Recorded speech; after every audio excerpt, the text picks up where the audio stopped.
You're in a good place now.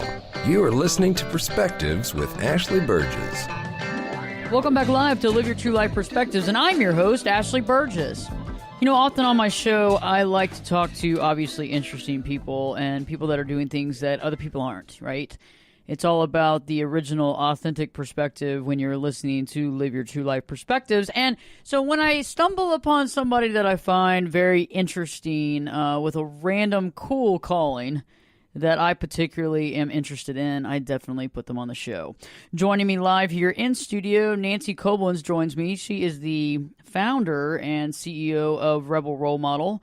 Rebel Role Model is really cool because she goes around and interviews all over the country, and I know that I'm going to be on her show soon as well, interviewing some amazing CEOs who are rebellious and doing things their way and not the prescribed way that we've all been told. So basically living outside of the box and doing amazing stuff. Nancy, great to have you in studio. How you doing? Thank you. I am doing so great. Thank you so much for having me. I'm glad you're here. This is fun. Yes. Yay. So tell my listeners a little bit more about Rebel Role Models and kind of how you started with that. Yeah. So I started Rebel Role Model about a year ago, and it all started with the podcast. So the idea came from traveling internationally and really just sitting next to really cool, interesting, intriguing people, having great conversations about their lives, their successes. And I figured, well, why don't I just record this conversation and maybe someone else will learn from it as well.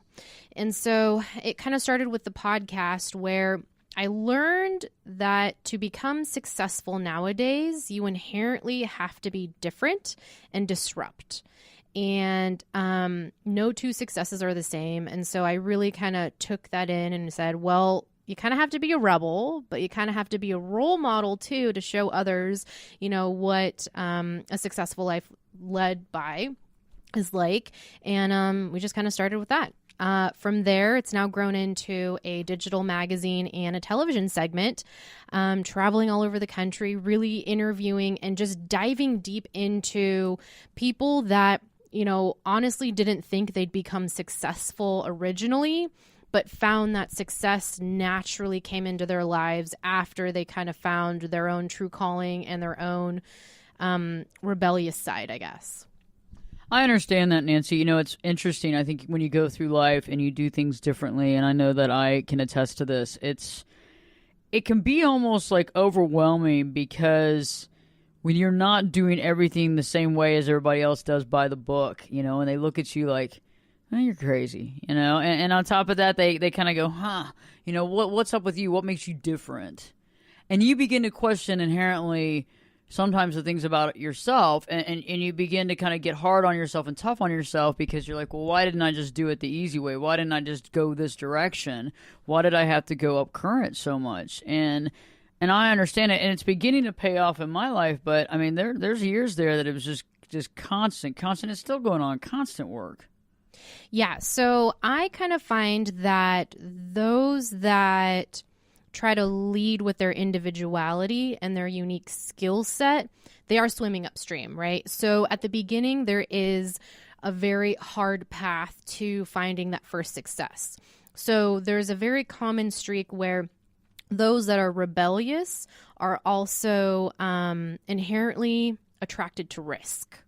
So because they're risk takers, they also understand that failure might also happen, right? Like it's not going to pay out every single time you take that risk.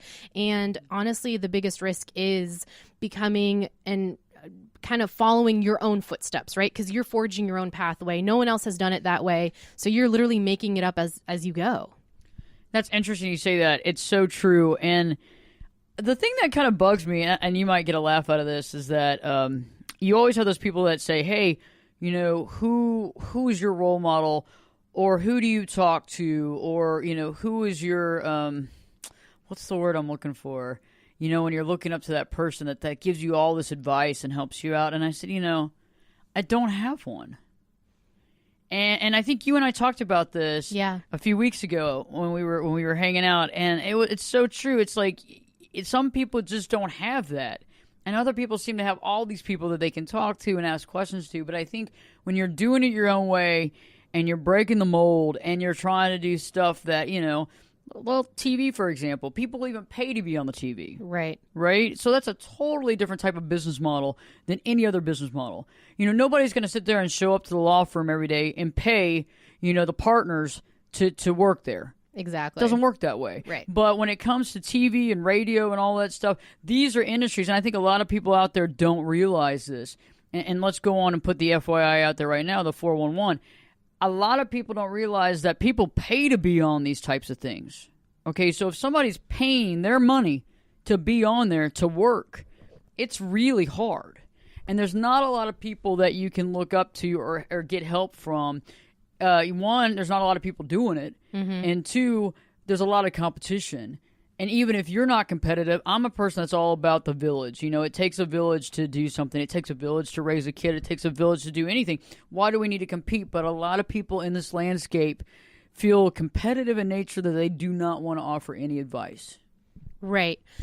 So that comes down to finding your tribe, right? The village, and finding like-minded people. So me personally, I do have mentors, but I have seasonal mentors. The way I see it is I'm always growing and progressing and pushing the envelope for myself, for my company, for people that we interview, that kind of stuff. And there are certain times and places that I'll have specific mentors, but then we kind of outgrow each other. And that's totally fine. When it comes down to the competitive nature, I believe that there really is enough economy and resources for everybody. And those that are competitive in nature that will shut themselves down or away from other people are inherently shutting themselves out of their own opportunity, right? I see it as we both are mentoring and helping each other out, right? I might have a skill set or some knowledge or some contacts that you don't have, and vice versa. And so if I'm so competitive that I'm going to say, well, I'm not even going to talk to you because you're going to be stealing my business, then that mindset itself is going to shut you out of your own personal opportunity. So I don't want to associate myself in that sort of situation because that's only going to bring me down too. And I'm here really trying to bring a network of people where we're really supporting each other. Well, I like that, and it's hard to find that. Yeah. It's not easy. Well, and on top of that, though, there's a lot of people that say they're like that, and like have learned that they're all talk. And I've learned personally, like, there's a lot that are all talk. And when it comes down to like, put your money where your mouth is, or like really help out in a situation, then like they totally back up. And I'm like, where did you go? That's so true. Yeah. Like, I'm here for you, man. And next thing you know, you're like, oh, well, I don't know where they went. Exactly. I agree with you. I believe that it's all about doing instead of talking. It's about being that example. It's about going that extra mile.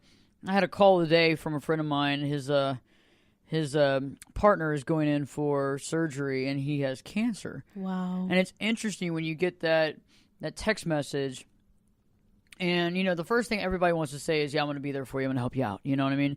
But you really got to think about that. And you got to go, hey, how can I help? At what capacity can I help? And I responded back with, hey, I'm going to be in town XYZ times. If you need me to do this, I can do that, and this is genuine. Because I think a lot of times maybe we have the intent to help. Yeah. But it's how can we help and where can we help? Exactly. And then I think when it comes to career, you're right. You got to find people that... I mentor students and I mentor other folks, and you and I have talked about this before, and I'm totally happy to do that, and I like doing that. But you're right, there's a lot of folks out there that can talk about mentoring, but whether or not that's what they're really doing or even putting forth that type of energy, well, it's to be seen. Yeah, and I also believe that some people that might have also just time management issues, like mainly saying that, yeah, I genuinely want to help you, but when it comes down to the timing aspect, they're really unable to commit to it. And so for me, I'm really obsessed with my time management, where if I say I'm going to do something or say that I'll dedicate an hour a week to you or some organization or whatever, I make that happen, which means then I have to say no to other things. So it's also prioritizing. Priorities are a big thing. Yeah. We can be at the top of one's list or the bottom of the list or somewhere in the middle. And I've realized depending on where that is depends on how much time you get. Exactly. So let me ask you, what was the first interview you did on your show? All right. First interview is a Dallas local venture capitalist. His name is Stephen Hayes. He is a managing partner of Deep Space Ventures. And since we just closed out the 2017 year, he just finished his 19th round of funding for his 19th company, which is huge in the Dallas market. So I really dove into his mindset of being a venture capitalist, but also his non-traditional mindset and perspective on life and work balance. But he started off on a traditional path where he actually went to West Point. And then from there got into finance, investments, that kind of stuff. And then was like, I think I want to veer and go left and kind of see if I can help out other companies. And started with a friend, Deep Space Ventures, and it's grown to be the most credible venture capital firm here in Dallas. So he was a great first interview. If you guys listen to it, it's hilarious. We go through a lot of random topics, like him surfing in San Diego, things like that. So Nice. Do you surf? no, I am a skater, snowboarder, and I actually was a motocross racer. Nice. Yeah. Now, wait a second. Did you have any boxing experience as Yes, well? I was a pro boxer, Okay. AMA, Golden Gloves, and yeah, that training I think was what kind of set me up for becoming my own entrepreneur. Because I mean, when you're training 6 hours a day for 3 years straight and physically taking punches, and pushing beyond your quit is really what it taught me. Is that you think you're going to quit right now. Actually, no, you can do a little bit more. And then the more that you train yourself that you can push beyond that mentality or that wall, then you're like, dude, I can do anything. Let's talk about boxing for a little while. Okay. Okay, so when did you start? Back in 2010. Okay, and what was the inspiration to begin to be a professional boxer? I found that it was probably the most difficult thing for my body type and just the effort. For me, it was like, I can't do that. And then because I said I can't do it, I was like, well, I'm going to do it now. I'm one of those people where, like, if I think that, oh, yeah, I can't do that, then I'm like, oh, you just said I can't? Okay, we're going to make sure you can now. Mm-hmm. So that's literally how it started. Wow. Yeah. What was one of the toughest boxing matches you were in? Probably my first one. First punch from the opponent. She actually made my nose bleed. And I kept fighting through it with blood everywhere. And I lost, but you know what? I still went through it and was able to, push through it. Were you like, what the heck? You just punched me. That hurt. Yeah, no, there was so much adrenaline pumping Yeah. that I didn't notice until I started feeling something like cold and wet on my face. And then I kind of brushed my boxing glove on and I was like, oh my God. And I was like, it was one of those like, oh no, you didn't. And I like went straight for her. Wow. Wow. Okay, cool. So, I have to ask the question, what did your mom think or parents think about this boxing idea? Yeah, so they know I am inherently most comfortable taking really insane risks. So I started riding motorcycles when I was 15, and I'm an only child. And, my mom having her only kid go out there doing nutso things, she kind of got used to it eventually. But when I told her about boxing, she was like, no, not happening. And then I kind of warmed her up to it and was like, okay, well, I'll just train and I'll just train indoors. And then it turned into, well, but I'm kind of getting good at this. Can I just have one fight? And then it kind of grew from there. Wow. Well, I've never boxed before. I never did. I've never done the original Fight Club or anything like that. No. You don't. But it sounds like fun. I mean, I just don't like to get hit. Yeah, it's one of those things like you kind of mentally train yourself to say, well, if I'm throwing or giving it, then you have to be prepared to take it as well. Mm-hmm. And I think that also helped me in relationships, which is a random thing. because it really made me understand the give and take and really the negotiations you're having between two people. And so for me, it actually helped me specifically with my relationship. We're going on 6 years now to get through some of those times where it's like, well, I had a bad day. Well, I guess you're having a bad day. It's a give and take. Congratulations, 6 years. Thank you. Yeah. Nice. How did y'all meet? Motorcycle racing. Nice. Yeah, so he was a professional motorcycle racer, but street racing. So they were the ones going 200 miles an hour around a track. It's funny. I think that's too scary, but then he can't do the whole jumping 50 feet in the air in dirt in motocross. Wow. So we're afraid of each other's own sport, I guess. I don't want to do either one of those. Count me out. As long as I'm safely on the sidelines where no motorcycle can hit me, I will be okay. Exactly. Oh my gosh. Do you go out there all the time? How many times do you do this a week? Yeah, so it would be a weekly thing. I'd go out to different parks, different racetracks. And then with him, he had to train an hour and a half away from our hometown. But also where we grew up in California, we were near Mulholland.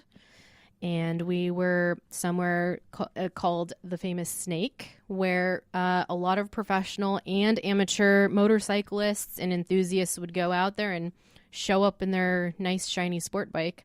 You'll also see Jay Leno every weekend with his nice, fun new car with his mechanic driving by, waving at everybody. How cute. Yeah. That's cool. How many cars do you think Jay Leno has now? 200? No, he's like well into like 1,000. Really? Yeah, no, he has a very large collection. Wow. Yeah.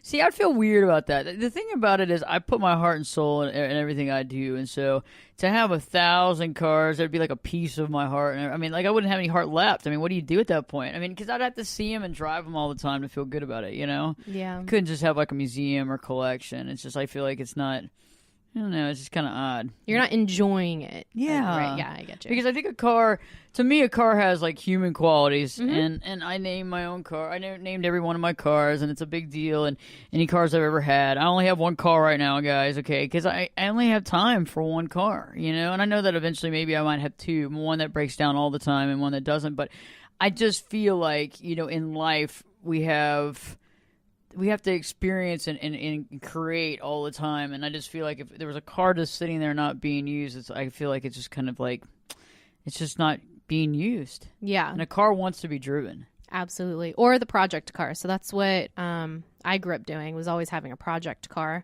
building it up into something super cool, fun, and loud, and really obnoxious, and then sell it and then move on to the next project. That's cool. Yeah. So now I can get an idea of why you started Rebel Role Model.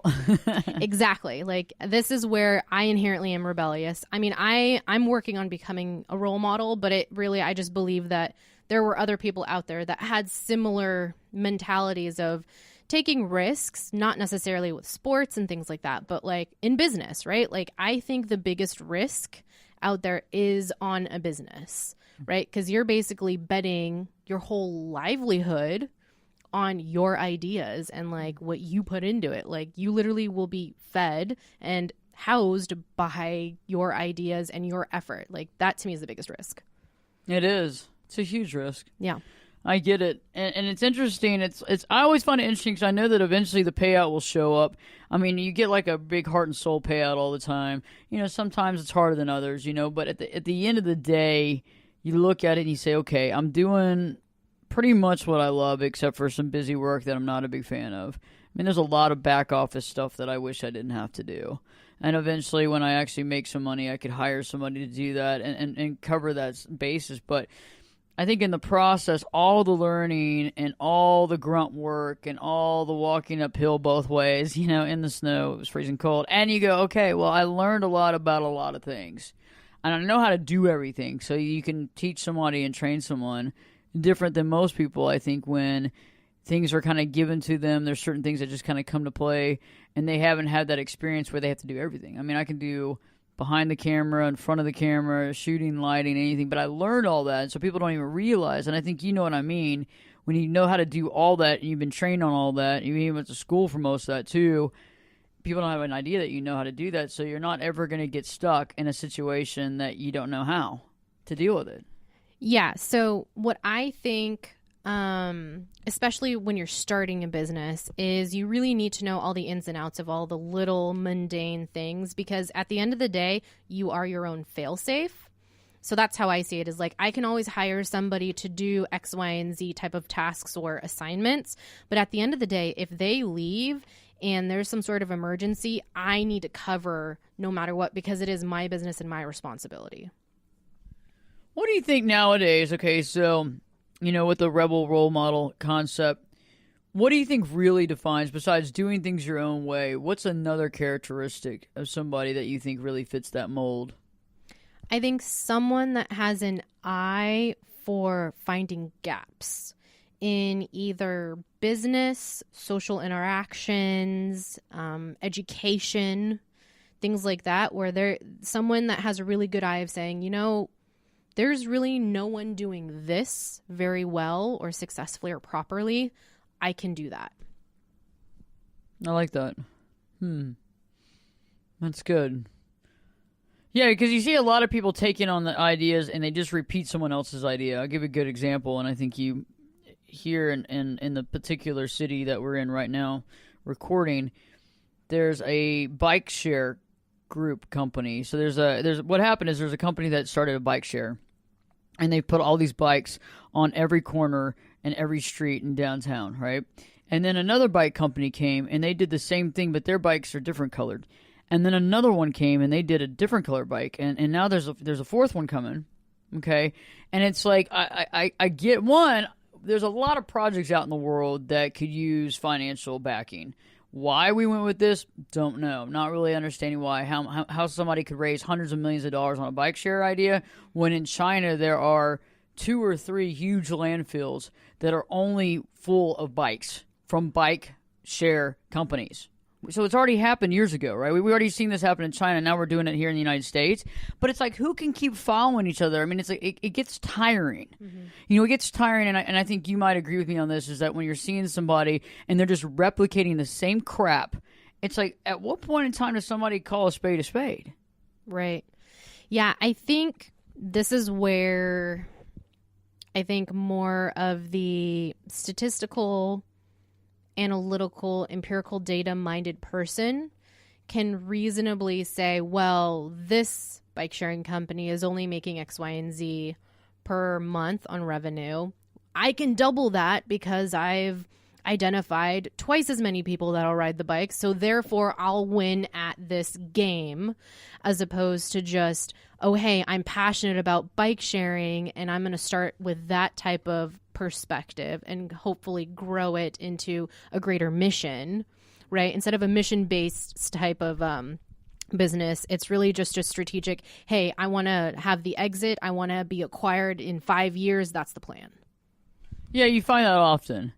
A lot of people aren't in it for the long haul. Right. And I think also giving back. I think, like you said earlier, when people are talking about mentoring and they have like this, this, I guess whatever they're saying, kind of like the elevator speech of, oh, I help everybody, but when they don't. And it's like, at what point in time are some of these people also giving back? Right. And I think that constitutes somebody that's doing things their own way too, because oftentimes giving back it's more work, which is fine, but actually can be quite rewarding. But I think a lot of people fall, short of that and say, it's just not, I don't have time for that.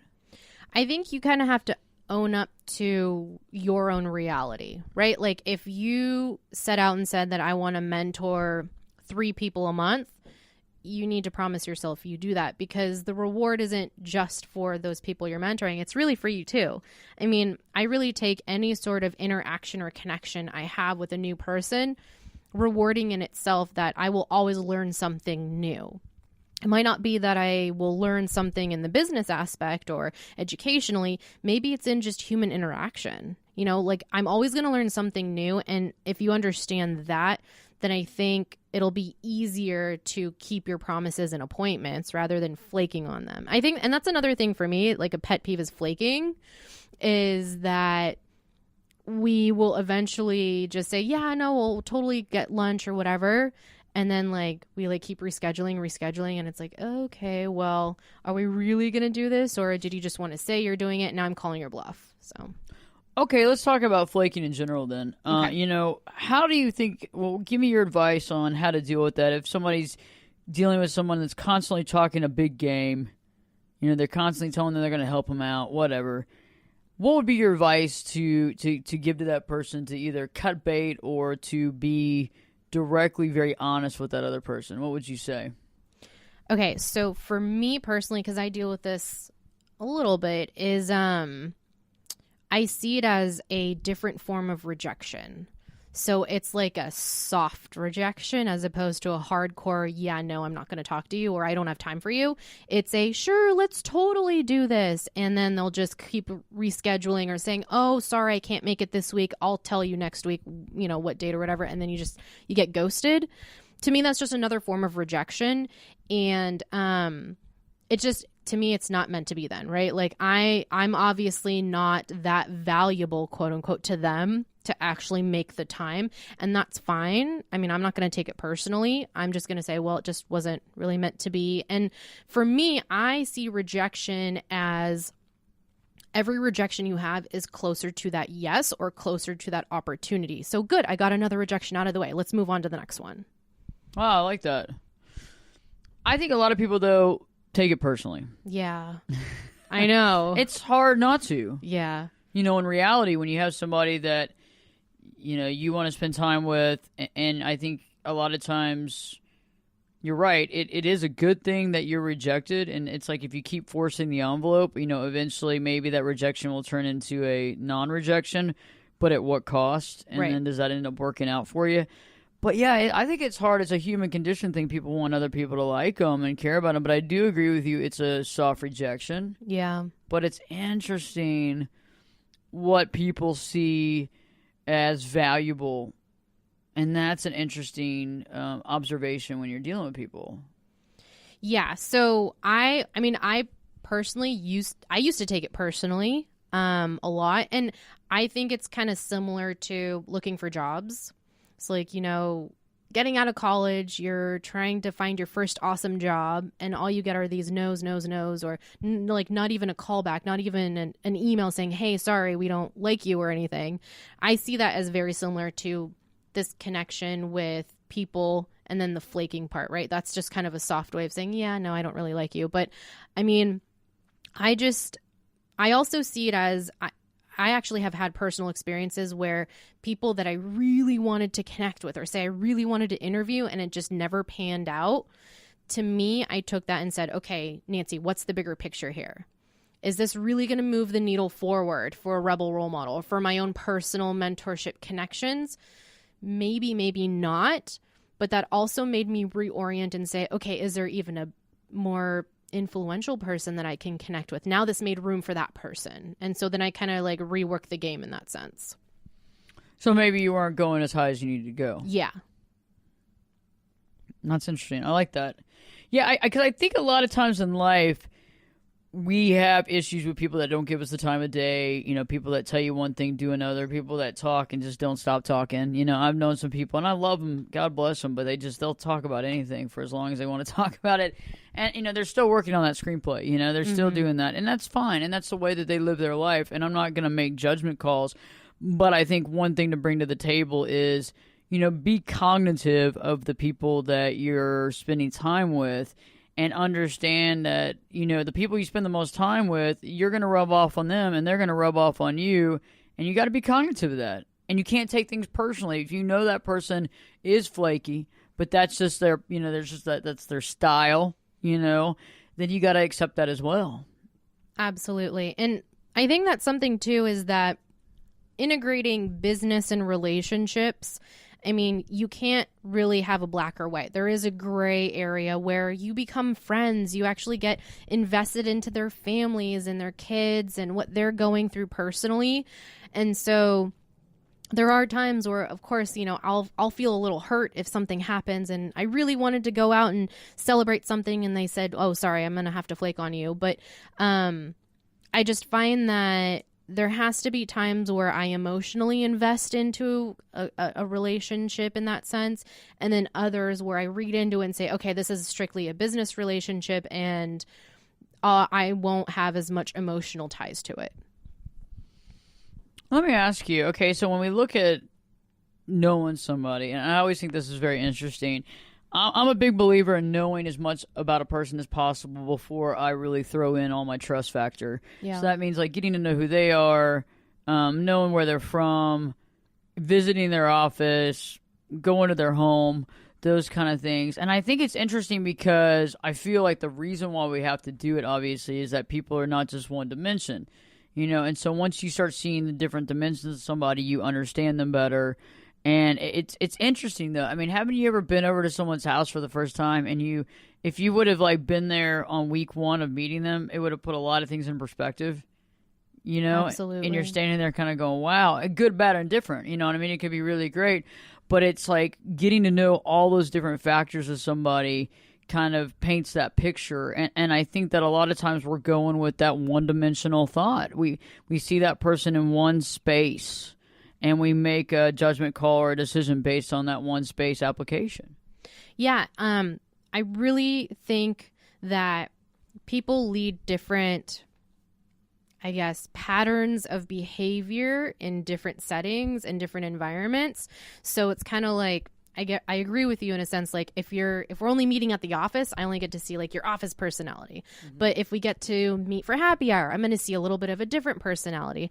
And then obviously I'm going to see someone totally different if we're going to the park with your family and kids, right? And all those different elements make up who that person is. And of course I can determine, well, is this a business relationship, a personal relationship, both? Is this someone that I truly connect with where now I can become, you know, have them as a mentor, things like that, where you wouldn't necessarily get just by having that one office meeting in that sense. And, you know, for me too, like I'm going to talk totally different here now versus when you're going to see me like out on my bike versus if we're in the gym or if we're going to do Pilates. Like I have different personalities in that sense because I'm a different mindset, a different goal of that time. So that makes total sense. Yeah, and I think that when you start getting to know somebody's factors, you know, like this way and that way and this dimension and that dimension, it makes somebody very human. And I think that if a lot of people saw those dimensions of other people, they could really understand people. And I think a lot of times because we don't know those dimensions, because we make assumptions based on the things that we don't know, because we make assumptions based on what we think is real or who we think they are, I think a lot of times leaves us kind of holding the bag in that sense. And I think it builds empathy. I think that's a big deal in a sense when it comes to like business deals and partnerships, mm-hmm. that we're in a day and a place now, especially with having information at our fingertips, that we can easily just like cut someone out of our lives. And building that whole story around who that person is gives you that opportunity to be empathetic to them. Mm-hmm. And I think that's A, good karma points. And B, I mean, that really helps you understand just human nature. And I think it's really good for you introspectively, right? Like, so if they're going through something, then maybe you should reflect internally on yourself too and say, hey, am I going through something similar? Or is there something in my past that I've gotten through something similar as them and I can help them and I can reach out to them? And I think that's kind of like the holy grail of a type of relationship. What are some of the challenges that you've overcome in the last 365 days? So the first one was figuring out a certain business. In 2016, I was in technology. I did educational technology where I sold hardware to schools nationwide. So I was a technology consultant and I was super geeky and nerdy about all that stuff, but decided it was time to move on to the next, venture. And so I knew it was going to be some sort of entrepreneurial endeavor. And I had 7 different business ideas, literally on like butcher paper on my wall in my house. And for the first 2 months, staring at them every single day and going, okay, which one is it? And doing a lot of research, a lot of marketing research, a lot of data analytics, a lot of just like what's the number one venture capitalist backed company, to like things like that. And, you know, it naturally, I should have gone into something more technology based because I had the contacts, I had all the contracts already in place. I knew the people, I knew everybody that you needed to like start a really successful business in that area. But my heart wasn't into it. And so I came to being comfortable again in that risk-taking mode. And I said, well, what am I most passionate about? And it's really that I love connecting with strangers. Like that to me is like my energy source, is that I'm able to travel and talk to strangers. I don't know what it is. It's like learning, genuinely learning, and really understanding another person's life challenges, obstacles that they go through. For some reason, to me, like that's the coolest thing ever. So that's where the podcast started, right? Like I just wanted to start interviewing a bunch of people, and I was like, okay, well, but there's got to be a business here. And so really put down the whole business plan. And I mean, here we are today. So that was the biggest challenge, number one. I think challenge number two is someone like me where I just have so many different passions. The second challenge is actually committing and sticking it out with one thing. So for me, like Rebel Role Model, I am sticking this out, and like to me, because I think I'm driven by that passion. So I think that's why I'm sticking it out. But like there were times that I have such great ideas and I would start doing something a month later. I'm like, just kidding. So, but this one I'm like, this is it. That's cool. I like connecting with people too. That's one of the big things. It's funny. I like to connect with people and be able to talk to anybody. It becomes, second nature. I'm sure with you the same. And that's the thing. It's just the way it is. It's funny. I was in New York years ago, and I remember my husband looked at me, and he goes, seriously? He goes, are you going to make eye contact and talk to everybody? He goes, because, in a couple of blocks, you're going to lose your voice. Because I might have spoken to like 250 people. He's like, what am I going to call you, Crocodile Dundee now? And that's like the life that I've lived my whole life, Yeah. and rarely, and I like it. And I like being able to talk to anybody, and I think that's cool. And I think, like you're saying, it's about you can have a million great ideas, but what can you stick to and what has longevity? And I think that's something we have to think about. Yeah, I mean, for me, I also identified that those that are successful are the ones that do stick it out.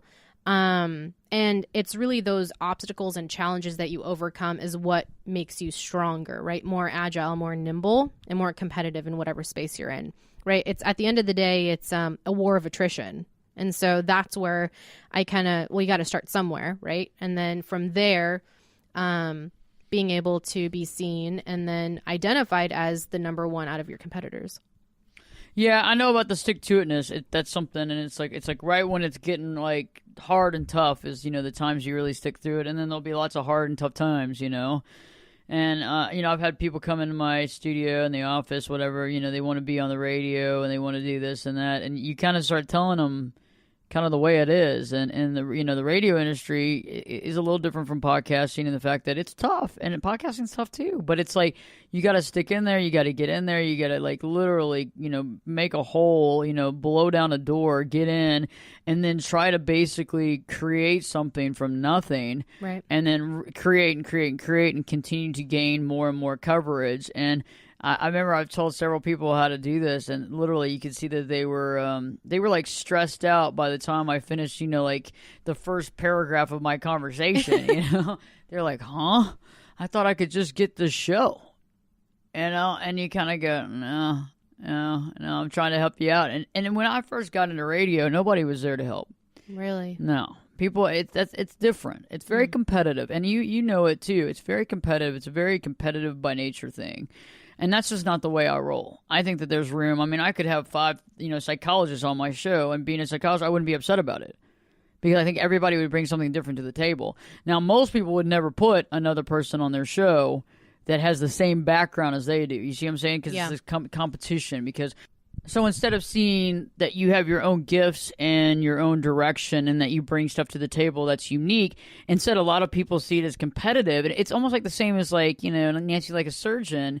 You have surgeons, like even a plastic surgeon, for example, is really good at certain things, right? And so they're not trying to be everything. They're not trying to be the nose, the boob, the face guy. It's like, one person's like the face guy, one person's the hand guy, one person's the woman that's amazing at what XYZ, whatever. But I think a lot of times it's hard for people because of the titles to come together sometimes. Yeah, so that tells me that they're more of generalists and don't actually have really a specific expertise in a certain thing, right? And so if you're worried about Jack and Jill that are doing similarly what you're doing, but you can't identify what their expertise knowledge is in, then that's an issue, right? Then that's personally, you got to figure out, well, what am I good at in that respect, as opposed to, hey, I'm good at everything, right? And that's really, specifically like in marketing, there are so many different specialties in marketing that you can do. Yet when you say I'm a marketing agency and I do everything, then that tells me that you're not spending the right amount of time and resources to get me, if I was a client, the proper service in that respect. I agree with that. You're right. So people need to find specialization to some degree. Exactly. And I think once you are confident in your own specialization or confident in your pathway of a specialization, then you'll understand that there's room for everybody, right? Yeah, and I agree with you. And that's something that I've tried to explain. I think that's a really good way of explaining it. And I like that because I'm going to use that. Yeah, because that's the thing. It's like, golly. And I think, and I think that's with anything that you do. And no matter what you do, I think, whether you're running the household, you got 3 kids at home and you're running the household and your spouse is out doing XYZ and, and working all the time outside of the house. You got to be happy in the role that you play. And you got to feel good about what you bring to the table. Because, making dinner and being there for the kids is just as important as anything else. And I think also it's about that self-esteem, is knowing that whatever you're doing is just as important as everything else. Yeah, I think that's huge in a sense that you should know your role in a sense of what you fulfill for yourself. Right. It's not a role of like what I have to do for other people so that people like me and that other people are happy for what I do for them. It's like, what do I do for myself to make myself happy? And so things like if you're not a specialist and that you are really generalizing your own trade, right? And then you're looking at someone else and being like, well, they're more successful than me. Well, now you got to look internally and be like, well, why are they more successful? Right? What can I do to be my own success in that sense? And maybe they really are the best, I don't know, like airline safety blogger in the nation, but there's other bloggers out there that are successful in other things that maybe you should find your own kind of specialty in that sense. Let me ask you, do you believe in positive affirmations? Yes. Do you use them? Yes. So I think of it not necessarily a positive affirmation. I think of it as training my brain. So it's a repetitive kind of practice that I do in whatever goal or emotion or intention that I have. So it's really just retraining my intentions. I like that. What does a retraining of an intention example look like for you? For me, okay, so I will be completely open about this. I have issues with driving.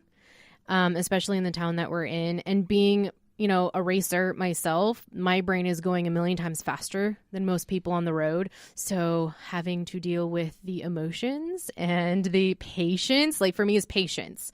So that's something that when I am in the car, it's training my intention, right? Whether it's I'm at a stoplight and someone makes me miss the stoplight, I will take a breath and say, we will all get there. We don't need to all be there at, a certain amount of time.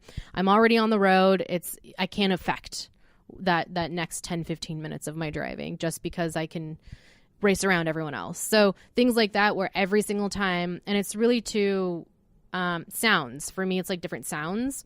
It's like when that car door shuts, it triggers something in my brain that says, okay, we're going to set the intention. It's things like when I turn on my electric toothbrush in the morning, that triggers an intention of, okay, let's set the day forward in a positive manner. Or today I need to get so much done. So this is like beast mode day, right? Things like that. Nice. I like that. So give me some advice, or give some of our listeners some advice on some things that have really helped you to motivate you to get you to where you are right now. Okay. So for me, it's kind of saying whatever that goal or dream or whatever is out loud to someone else. So I see it as I can plan out my entire year and say that I'm going to do some amazing stuff in my head, or like just write it down. But once I tell it to someone else, A, it's in the universe. So now I know that that intention is out there. So someone else might grab it and do it. And then B, once I told someone else, now they're relying on me to follow through. So I see it as the more people I tell of whatever major thing I want to do or what major goal I want to accomplish, then, oh crap, well, I just told all these people, so I better do it. I like that. So I got to have you on again, for sure. Yay. Yes, totally. I look forward to it. And where can listeners find the Rebel Role Model? All right. So first and foremost, rebelrolemodel.com. We are also on Instagram, Facebook, LinkedIn, Twitter, YouTube at Rebel Role Model. Very simple. We kind of own all the Rebel Role Model space out there. And then from there, we're actually this 2018 going to have RebelCon coming up this year. No dates have been announced yet, but it's going to be huge. It's basically going to be a concert Coachella style with a TED Talk style type of awesome, disruptive entrepreneur speakers. Nice. Cool. I hope to be one of those speakers. I'm sure you will. Yay! I can't wait. So I can't wait to have you back on. And in the meantime, check out Rebel Role Model. Nancy's got some amazing stuff going on in the space, and I'm looking forward to finding out more, being part of it more, and having more conversations. Thank you so much, Ashley. Can't wait to see you again in the studio. Well, there you go. I think it's interesting when we do things our own way, when we think outside of the box, when we choose to live a life that, well, to some people seems insane. You know, it's all about that. And I think that when we get into that space and we realize it's all good and that we can do what we want to some degree, we create some amazing, amazing creations that we can, well, you can step back and admire eventually. But in the process, it's a lot of work. Stay tuned. I have a great show coming up for you next. And in the meantime, you know, live your true life perspectives with me, your host, Ashley Berges. We'll be back this time. I'll be back this time. Well, you know it. I'll be back this time in 3 shakes.